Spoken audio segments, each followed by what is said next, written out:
You will learn how looser environmental regulations across the globe contribute to more pollution, even from those companies reducing emissions globally.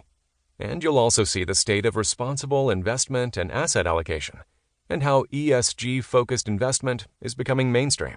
Rising to the climate change occasion requires bold moves, institutional fortitude, and clear-sighted leadership.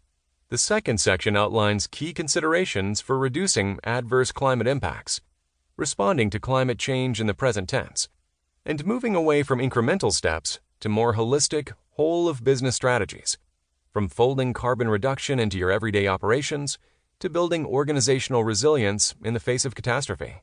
As you listen to this book, consider whether you and your organization are ready to make the important commitment toward immediate climate action by asking some key questions. 1. How is my company's investment and operational strategy aligned to the reality of climate change? 2.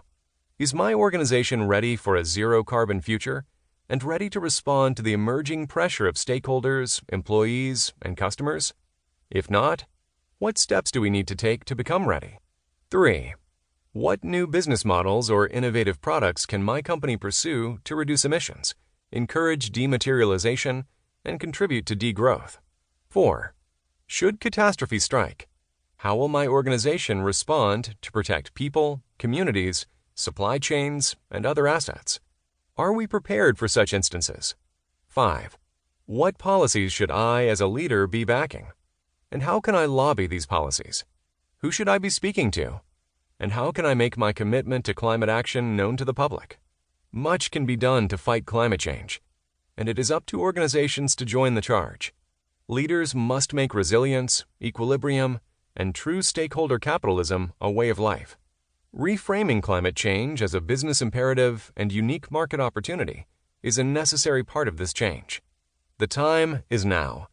Actively work to prevent climate change and pave the way for a better future. Section 1. Understanding climate change. 1. Leading a New Era of Climate Action by Andrew Winston. Climate change is a global emergency. It's threatening crops, water supplies, infrastructure, and livelihoods. It's damaging the broader economy and company bottom lines today, not in some distant future. In recent years, AT&T has spent $874 million on repairs after natural disasters that the company ties to climate change. The reinsurance leader Swiss Re has seen large increases in payouts for damage caused by extreme weather events, $2.5 billion more in 2017 than it had predicted, a trend that CEO Christian Mumenthaler attributes to rising global temperatures.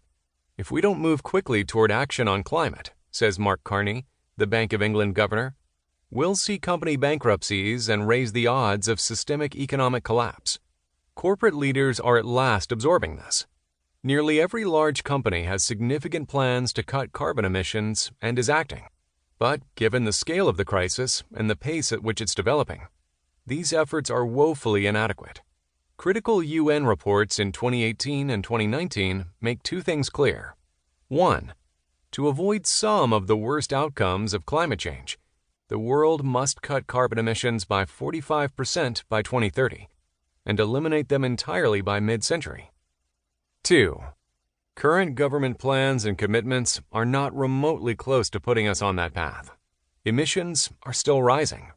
Countries, cities, and businesses need to move simultaneously along two paths: reducing emissions dramatically, mitigation, and investing in resilience while planning for vast change, adaptation. My focus here is on mitigation, because adaptation alone, building ever higher walls to keep out the sea and simply turning up the air conditioning as the outdoors becomes uninhabitable, won't save us. If we allow climate change to destroy the plant and animal ecosystems we rely on, there will be no replacements. The good news is that business has enormous potential to profitably cut emissions faster and even more.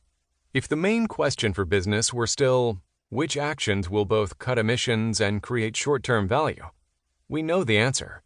Slash carbon in energy-intensive industries and in operations, transportation, and buildings. Buy lots of renewable energy, which is strategically smart because it has been competitive with